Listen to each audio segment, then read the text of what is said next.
میں نے سب کی سنی اور یہاں ہم ایک دفعہ جو پبلک بس میں ہی جا رہے تھے کہیں، تو وہ ایک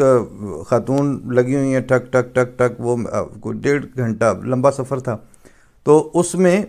جب اس کو خیال آیا کہ وہ ادھر بھی پوچھنا ہے ادھر بھی پوچھنا ہے، تو تھوڑا سا جب وہ ساتھ والے لوگوں سے یا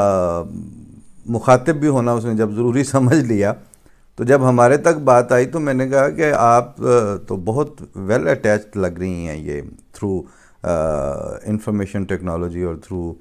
یور موبائل چیٹ. کہتی ہاں بالکل، yes I am all the way busy with many people around the globe around the world. وہ لگ پڑی جب، تو میں نے کہا کہ یہ کیسی اٹیچمنٹ ہے کہ جو آپ کے امیڈیٹ نیکسٹ ڈور بندہ بیٹھا ہوا ہے یا بیٹھی ہوئی ہیں، ان سے آپ کا کوئی تعلق نہیں ہے، لیکن جن کو آپ نے کبھی جانتی نہیں ہے ان سے آپ یو آر ویل کنیکٹڈ. تو یہ ویل کنیکٹڈ کا جو ترجمہ ہے وہ کوئی نہیں کر کے دے رہا. انسان آخری تجزیے میں انسان سے دور ہو رہا ہے. اسی طرح ایک جیسے ابھی بھی آپ کا سب کا مشاہدہ ہے کہ وہ بچوں نے، اگر آپ ایک فیملی گیدرنگ بھی ہے تو وہ سارے یوں کر کے لگے ہوتے ہیں. اب اگر اس میں سے اس فیڈر سے ان کے منہ سے نکالا گیا تو آپ صرف وہ جو 1.5-2 سال والے ٹوڈلرز ہوتے ہیں نا، ان کو ذہن میں لے آئیے. کوئی چوسنی آپ نکالتے ہیں تو اس کا جو احتجاج ہے اور اس کی جو بچے کی باں ہے، بندہ حیران ہو جاتا ہے کہ انہوں موت کی پہ گئی ہے،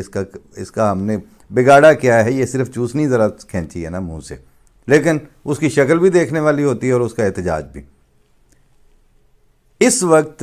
یہ بعض قسم کی جو چوسنیاں ہیں وہ انسانیت اور انسانی سٹف کے منہ میں اتنی شدت سے ٹھونسی گئی ہیں کہ اب ذرا اس کو ہٹا کے دیکھیں، پھر آپ کو لگ پتہ جائے گا کہ چوسنی کیسے نکالتے ہیں. اس چوسنی زدہ معاشرے کے اندر ہمیں روزانہ بات کرنی پڑتی ہے، اور ہم روزانہ کی بنیاد پر بات کر رہے ہیں. اور اس طرح کا جو آپ ہمارا آگے سننے والا طبقہ ہے، وہ کبھی کبھی میں وہ گوگل کے جو انالیٹکس آتے ہیں ان میں سے دیکھتا ہوں، تو وہ مختلف عمروں میں مختلف قسم کی کیٹیگریز جو ہیں اس میں مختلف افراد ہمارے ویورز فال کر رہے ہوتے ہیں. تو دعا اور شکر یہ 2 کام ہی کر رہے ہیں کہ یا اللہ، مطلب ہے یہ چلیں ہر طبقہ اس میں اس وقت شامل ہے. ایجڈ لوگ زیادہ ہیں اور جو نسبتاً ینگسٹرز ہیں وہ کم ہیں، لیکن ایٹ لیسٹ اتنا تو ہے کہ جن ینگسٹر سے ہماری بات ہوتی ہے وہ اس ایشو کو سمجھنے کے بعد تسلیم ضرور کر لیتے ہیں کہ ہاں ہم اس حصے میں ابھی مائنس میں جا رہے ہیں. پچھلے دنوں جیسے میں نے کہا کہ ایک 19 ایئرز اولڈ سے میری جب بات ہوئی تو نوجوان سے میں نے پوچھا کہ مجھے یہ بتاؤ کہ ہم نے ایک پلان کیا ہوا ہے کہ future of book and library in this digital era, کہ جب یہ سب کچھ ڈیجیٹلائز ہو چکا ہے، اگر یہ کرونا نہ ہوتا تو ہم اس پہ ایک کانفرنس آرگنائز کرنے کا سوچ رہے تھے، اور اس سلسلے میں مختلف ملکوں میں مختلف یونیورسٹی کے اسکالرز سے میری بات بھی ہوئی، کچھ اپنا پیپرز بھی تیار کر رہے تھے. پہلے ڈسکشن ہوتی ہے ظاہر ہے. جب وہ ڈسکشن چل رہی تھی تو ہمارے ہی ایک دوست وہاں آکسفورڈ میں ہیں یو کے میں، تو وہ کہتے ہیں کہ اس میں حرج کیا ہے. اب یہ آرگومنٹ چل رہا ہے، لیکن ان ایشوز کے اوپر آرگومنٹ پہ کون پڑھ رہا ہے؟ تو کہتے ہیں اس میں حرج کیا ہے کہ اگر ہر چیز جو ہے وہ ایک چپ کے اندر ساری لائبریری آ رہی ہے، ساری کتابیں اس میں آ رہی ہیں، 1 کلک پہ آپ سارا کچھ وہ وہاں سے حاصل کر رہے ہیں، اور وہ ساتھ ساتھ آپ کے ٹریول کر رہے ہیں، تو یہی فیوچر ہے. تو میں نے کہا پھر اگلا سوال آتا ہے. اس پہ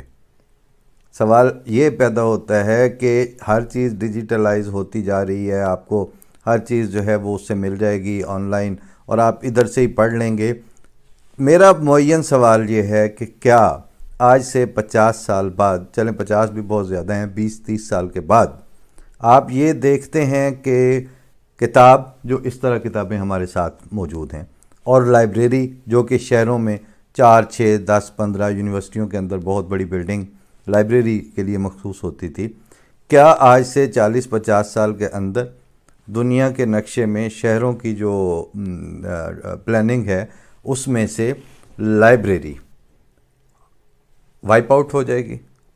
اس کو ہم مائنس کر دیں گے،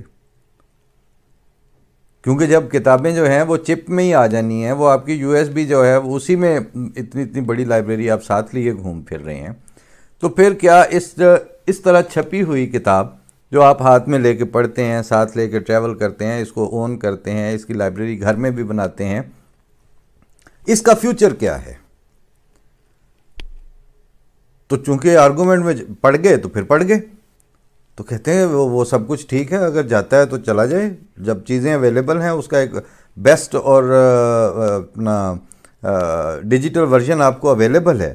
تو جب وہ پرپز سرو ہو رہی ہے تو آپ کو کیا ضرورت ہے؟ تو میں نے کہا اچھا مجھے پھر اب یہ اگلا سوال میرا یہ ہے کہ کیا آپ اس بات پہ راضی ہو جائیں گے کہ آج سے 50 سال کے بعد یا کسی وقت جو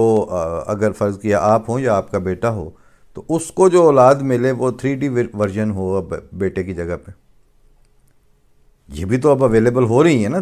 مطلب 3D ورژن مل جاتا ہے بندے کا، بی بی کا، انسان کا۔ تو کیا آپ اپنے بیٹے یا بیٹی کا 3D ورژن آپ کو قبول ہے؟ اور نہیں ہے تو کیوں نہیں ہے؟ کیونکہ پرپز تو وہ ساری سرو کر رہا ہے، اور پھر اس کے اندر وہ بھی سارا کچھ آ رہا ہے جو جسے آج کل آرٹیفیشل انٹیلیجنس کہتے ہیں۔ اس کا مطلب یہ ہے کہ انسان جو ہیں انہوں نے اپنے معاملات میں سے خدا تعالیٰ کو مائنس کرنے کے لیے بھرپور اور سر توڑ کوشش کی ہے، اور ان کے سر خیل، ان کے دانشور تھے، ان کے سائنسدان تھے، ان کے سوشیالوجسٹ تھے، اور وہ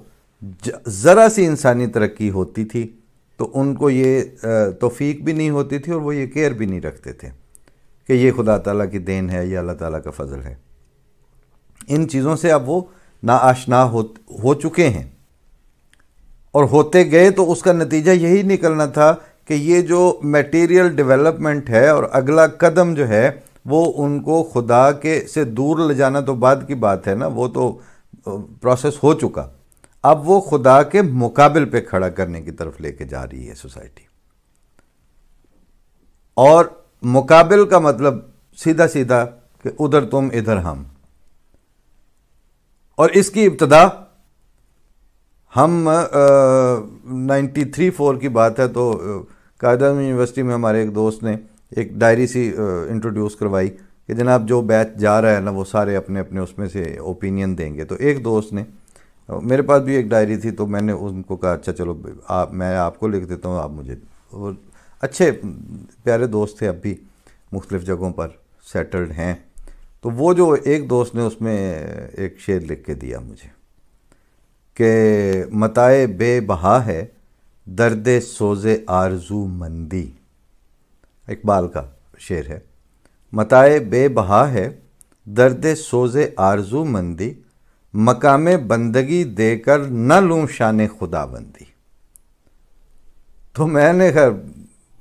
دیر تک کہکا لگایا تو کہتے ہیں اس میں ایسی بات کیا ہے، اقبال کا بڑا کمال کا شعر ہے۔ تو یہ میں نے کہا شعر تو ہے لیکن اس سے تم اور اقبال دونوں ایکسپوز ہو گئے۔ کیا مطلب؟ میں نے کہا مطلب سمپل ہے کہ وہ اس وقت جو فلسفی انٹروڈیوس کروا رہے تھے حکیم الامت، اس خودی اور اس سرشاری اور اس خود پسندی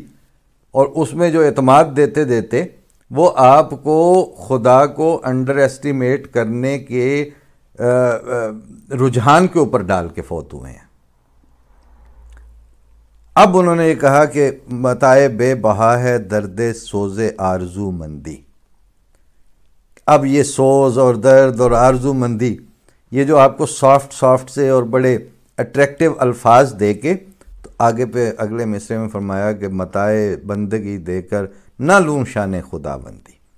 سوال یہ ہے کہ کیا آپ کے پاس چوائس ہے کہ آپ خدا بن سکتے ہیں؟ کیا آپ کے پاس چوائس ہے کہ آپ انسان نہ رہیں؟ آپ مخلوق ہیں، خدا خالق ہے۔ برے کی ماں کو پکڑیں جا کے انہوں جمعہ کیوں سی؟ پہلے سوال تو یہ پیدا ہوگا کہ کیا آپ کے پاس یہ چوائس تھا یا ہے یا آئندہ ہو سکتا ہے؟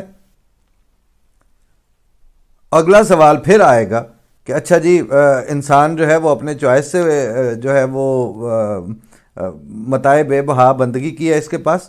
اور خدا کے پاس وہ ہے، تو وہ ایکسچینج ہو سکتی ہے؟ آپ کو اس نے پیدا کیا ہے، آپ نے اس کو پیدا نہیں کیا۔